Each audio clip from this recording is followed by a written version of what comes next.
Good morning, class 11th.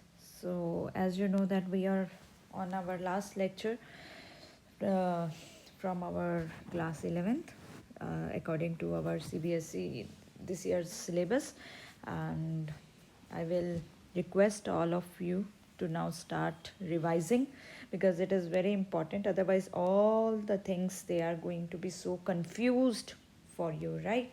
And stay positive, concentrate on your um, work, what have you done, what have you written till time. So it is now only and only time for your practice. Okay, let's start today's lecture.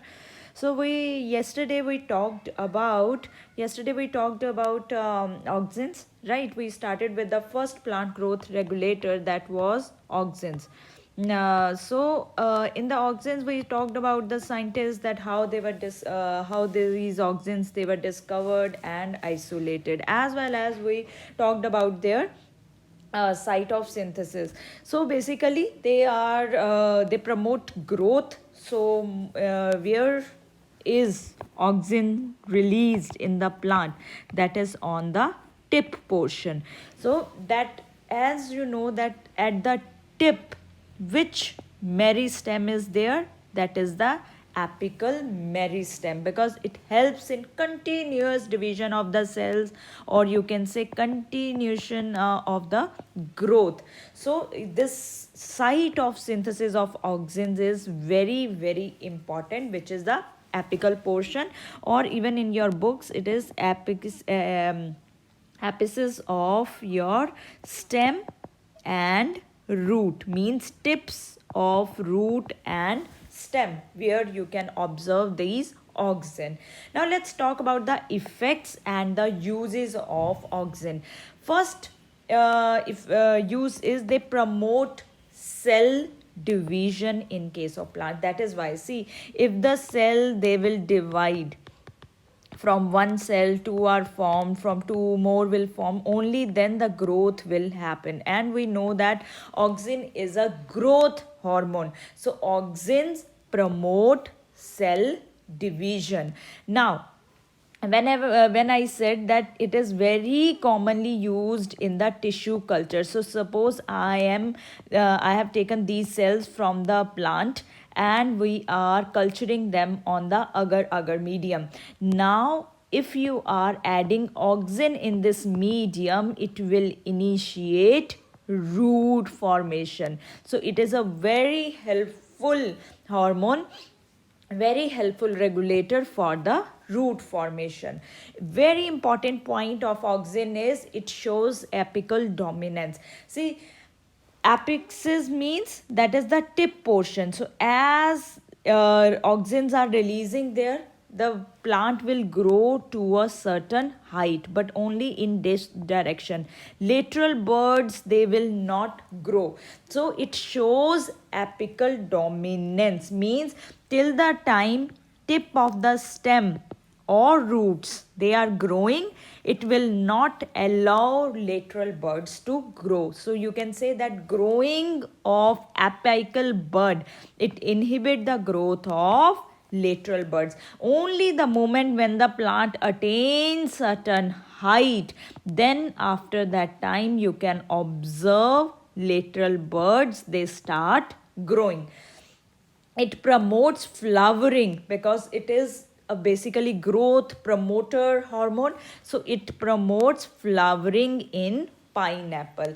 Then it induces parthenocarpy in tomatoes. Parthenocarpy is fruits without fertilization, in which you will not be able to observe seeds. Usually tomatoes they are with the seeds, but some you can say seedless tomatoes that also be attained by parthenocarpy. So it helps in parthenocarpy, or it induces, it is responsible for parthenocarpy in tomatoes.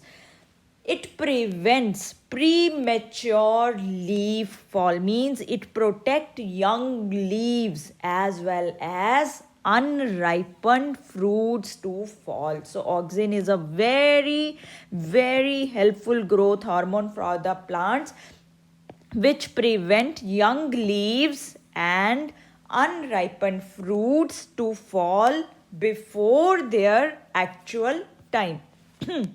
So when leaves, suppose they are turning old, fruits they are getting ripened, only then auxin they help them in the abscission, means falling from the trees, only when they turn old. Otherwise it protects younger leaves to fall from their maturation.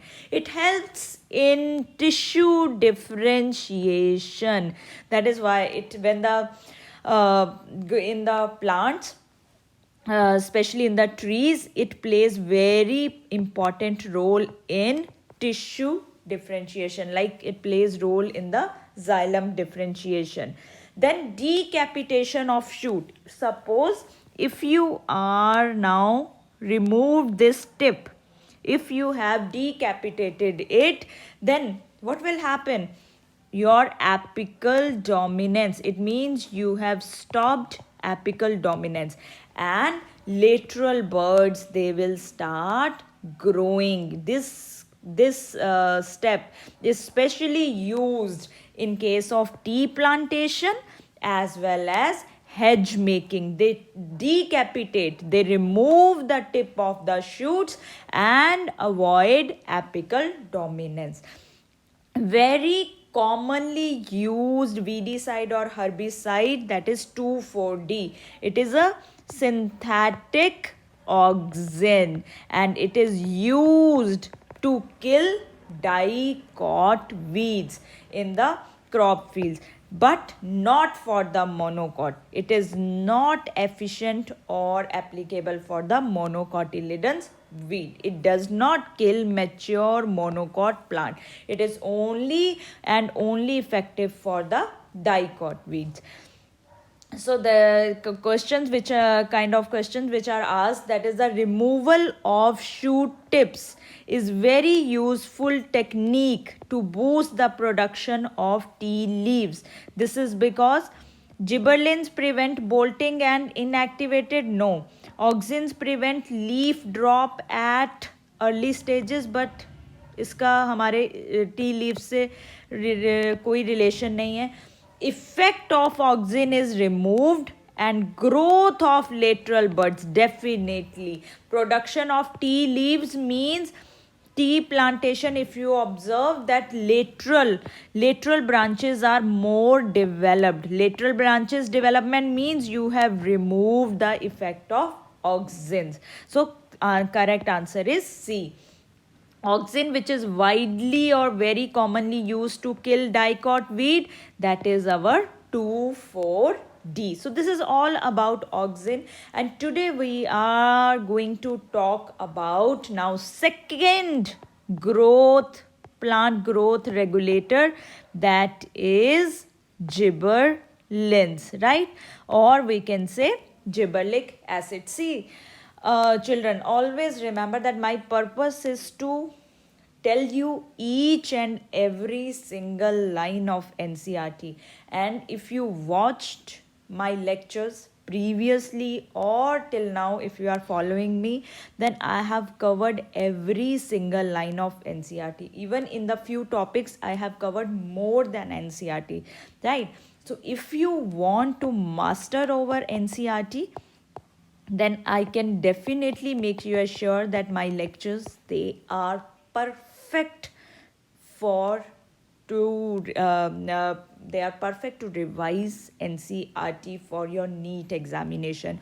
Only 3% part which is little bit extra, or few chapters which this time we have not covered, that I will take into consideration later on, right? But you have to revise and listen to every single word very carefully if you want to solve maximum previous year's questions. You can try and you will yourself learn that how much we have done till this date. Okay, so try solving your previous year's questions, at least the 11th syllabus. Okay, let's start with our second plant growth regulator, that is the gibberellins or gibberellic acid. They are the derivatives of terpenes. Now, in that is one question for you, because chemical composition मैंने कल भी बताया था, this is important. Every single thing can be asked from here. And if we talk about its discovery, very interesting discovery. There were farmers in Japan. They were working in the rice field. They observed that some rice seedlings, they were growing exceptionally tall. If you have ever observed a rice plant, its height is not very much. It is a small plant, right? 3 to 4 feet approximately. But these few rice seedlings, they were very tall. They were approximately 12 to 15 feet. Now, a rice plant, it has a very thin stem. A plant with such a long height, a stem cannot hold it. So plants were not able to hold such great height, and they fell flat on the floor. So after observing for few days, for few months, farmers called these seedlings, in their language they call this Bakken disease. They call these seedlings foolish seedling, right? In our normal language it is called foolish. And so it is known as Bakken disease. And after then scientist E. Kurosawa, he observed that these plants, he observed these very tall plants, and he found that these rice seedlings, which were exceptionally tall, they were infected by a fungus that is called Gibberella fujicuri, and their active substance which was producing that time, that was gibberellin. So later on these chemicals, they were isolated and they were named as gibberellic acid. So basically the fungus was gibberella, and the active substance which was releasing in the plant, which was isolated from those seedlings, they were gibberellin. Till now, hundreds of gibberellic acids, they have been isolated, and one gibberellic acid which is very commonly studied, very well studied, and maximum of the time studied or first time isolated, that is GA3. Please बच्चा GA1 बच्चे mark करके आते हैं कि GA1 इसका number है तो first isolated होगा, but no, that is wrong. GA3 is the first isolated gibberellic acid, and all gibberellic acid, they are acidic in nature. That is why we are writing here gibberellic acid. Now let's talk about its effects and uses. It is also again a promoter. It is a promote in few ways, in different ways definitely. The major role it is, gibberellic acid is, now only concept will work in solving the questions. First thing, it promote length of stem. जो हम यहाँ लिखते हैं कि it promotes elongation, it means it is increasing length of the stem, right? Or you can say main axis. Second, it promotes malting process. जो आपकी beer जहाँ पे बनती है, alcohol बनती है, so in that brewing industry, it promotes malting process. In the this brewing industry, especially barley seeds, what they do in the malting process, they induce barley seeds to germinate. Then they generate few enzymes as well as nutrients which are essential for the new plant, and then they stop this process. After this, they use these enzymes and nutrients for the brewing industry. This is called malting process, and gibberellin play a very important role in promoting these malting process, because it increase the size of the plant. right? It increase the production of the plant. It delays senescence. Senescence होता है aging in the plants. और हमने क्या लिखा है? It delays the aging. इसका मतलब it keeps the plant younger for a very long time. So it delays senescence, aging in plants, and keep them younger for a longer time. It increases seed maturity. They both go side by side, like it helps in maturation of seed earlier. Also, it increases seed maturity, as well as it keeps the plant younger for a long time. Now, another point is it causes bolting in rosette plant. सबसे पहले तो यहाँ बच्चे confuse होते हैं, what is a rosette plant? बच्चा rosette plant होता है, so look at this. This is the main axis. This is the main axis, right? Now I am making here your cabbage. So this is the main axis, and from the main axis these are the nodes from which leaves are coming, and these are compactly arranged, as you can see, and there is a very less difference between two nodes. So the internode is very short, very short. The moment now I am adding gibberellic acid, और जिबरलिक acid क्या करता है? Elongation. It promotes elongation of the axis, stem axis और the stem. So it will increase the length of the main axis. So now if one node is there, another node will be here, third node will be here, so cabbage will be very big. So the plants which have extremely short internodes, they are known as rosette plants. And the change which has been made because of gibberellic acid, that is known as bolting, means internodal elongation. It is known as your bolting, and it is only successful maximum of the time in the rosette plants like beetroot as well as cabbage, those plants in which internode is very short. In that case, gibberellic acid causes bolting, means elongation of internodes. I think you are clear with this point, right? So next is what are where you can use to increase the size of the fruit, especially like grapes. In gibberellins, they are used to increase the length of the grape stalk. Now commonly grapes, जब grape yard में आप देखते हो तो कितना crowded होता है, एक ही उसमें बहुत सारे grapes मिलते हैं, and they are usually smaller in size.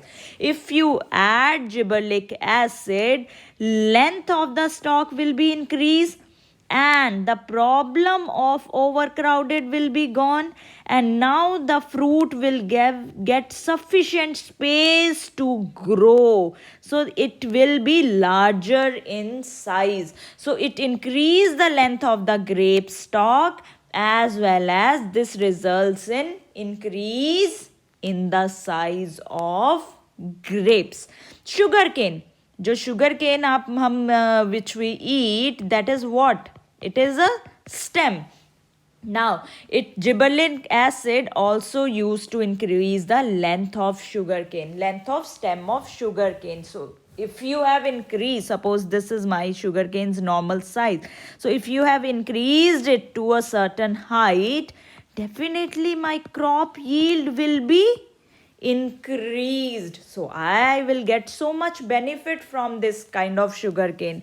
Now apple fruit, it results in elongation of apple fruit and help to improve its shape. Usually आपने देखा होगा apple fruit जो छोटे होते हैं, their shape is not proper. So when gibberellic acid is added, it results in a proper large shaped apple. And the another uses are, it helps to increase help to speed up malting process. So play a very helpful role in the brewing industry. If you spray it on the fruits, now your fruits are ready. Suppose I have sprayed it on the fruits. What is its role? It delays senescence. So it may keep them younger for a longer time, as well as fruits can be left on the plants for a longer time. So over ripening can be avoided.